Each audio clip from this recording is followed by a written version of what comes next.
Lalu kita akan membahas mengenai mekanisme dari Max itu sendiri. Kita pertama memisahkan Max itu menjadi dua, yaitu Max Embassy Track atau jalur kedutaan dan Max University Recommendation atau jalur dari universitasnya masing-masing. Nah, untuk dari Embassy Track-nya ini, kita bisa langsung ke website Max atau website beasiswa Max. Itu tersedia juga dalam bahasa Indonesia. Nanti terhubung ke Kedutaan Indonesia. Di sana kita pertama harus online registrasi terlebih dahulu, yang dimana nanti kita mengisi application form dan lain-lainnya. Lalu complete the document, artinya kita harus mempunyai dokumen-dokumen yang sudah saya sebutkan sebelumnya, dipersiapkan, dan kita harus submit dokumen tersebut kepada website Max tersebut. Nah, satu lagi yang perlu saya tambahkan, dokumennya itu juga kalau bisa, kita membuat paspor terlebih dahulu sebelum kita mendaftar Max Scholarship ini. Karena dibandingkan kita harus fotokopi KTP dan ditranslate ke bahasa Inggris, lebih mudah jika kita mempunyai paspor untuk sebagai tanda pengenal kita. Lalu yang ketiga, dokumen screening. Jadi dari segala dokumen yang sudah disubmit tadi, mulai dari nilai raport, mulai dari achievement, sertifikasi bahasa Inggris, esai, dan dokumen lainnya, akan diadu dengan para pendaftar aplikan-aplikan lainnya, dan dicari mana yang sekiranya paling cocok untuk menjadi Max Scholarship recipient. Lalu yang keempat, jika sudah lolos dokumen screening, nanti kita akan kepada tahap written test. Yang di situ ada tergantung dari jurusan pilihan kita. Jadi ada dua pilihan, bisa dari IPA atau IPS.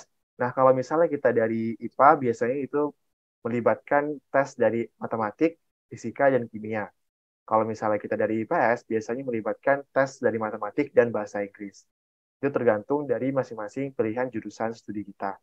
Tapi bisa dilihat juga bahwa nantinya kalau misalnya kita sudah daftar, gimana cara kita belajar dari tentang itu, ada disediakan contoh soal tahun-tahun lalu dari tes Max ini di website JASO atau website Max yang bersangkutan.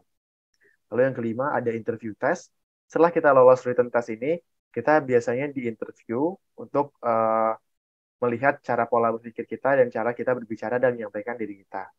Dan yang keenam, ada announcement. Jadi kalau sudah lulus melalui segala rangkaiannya, kita tinggal menunggu announcement resmi dari Max, dan itu sekitar di bulan Mei ke Agustus. Lalu kita lanjut membahas mengenai Max University Recommendation. Pertama, kita harus apply kepada salah satu universitas di Jepang.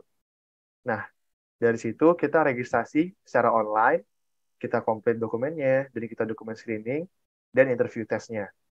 Nah, bisa dicatat kalau interview testnya ini sedikit berbeda dengan Embassy Track, karena saya sendiri melalui Max University Recommendation, dan interview testnya ini ada tambahan juga written test. Jadi namanya interview test, tapi dalamnya itu mungkin 10 menit pertama kita diminta untuk mengerjakan beberapa soal, bisa itu matematik atau bahasa Inggris dan lain sebagainya.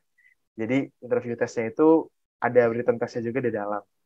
Nah, kalau misalnya kita sudah lolos dokumen screening, lolos interview testnya, kita masuk dulu ke universitinya. Jadi kita secara resmi sudah diterima. Dan perlu dicatat bahwa jika kita diterima kepada salah satu universitas Jepang, kita harus membayar namanya admission fee, itu biaya penerimaan. Nah, biaya penerimaan ini bisa dikembalikan kepada kita jika kita lolos dari Max Scholarship. Jadi, kalau kita sudah diterima di universitas ini, kita belum tentu nih, belum tentu lolos Max.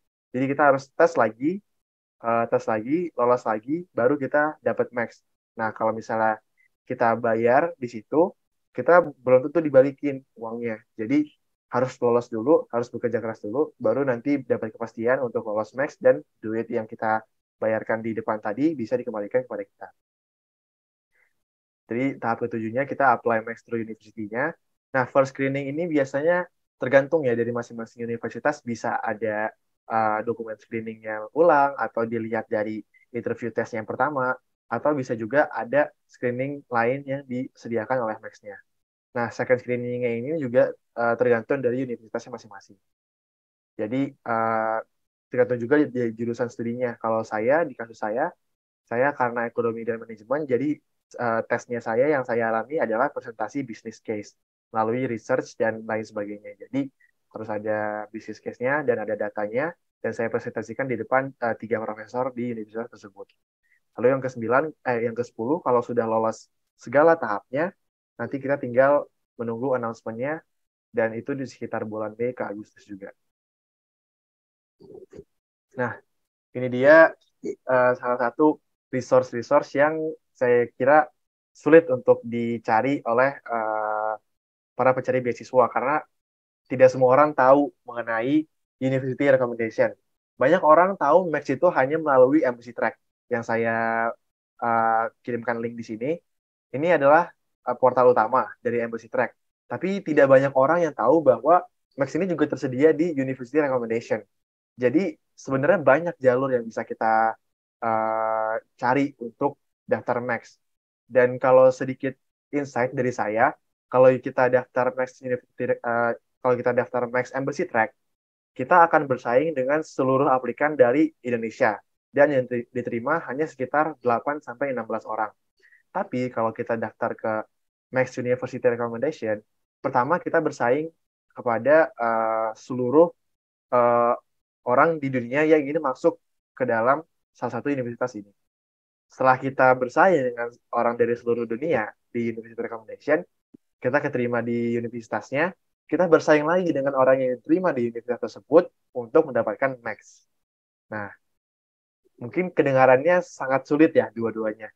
Tapi kalau dari perspektif saya, ketika kita masuk ke University Recommendation ini, saingan kita akan lebih sedikit karena di dalam max-nya ini, jadi kalau kita sudah keterima ke universitasnya, saingan kita akan kurang lebih 100 sampai 200 orang misalnya. Sedangkan kalau kita max embassy track, kita saingannya beribu-ribu orang.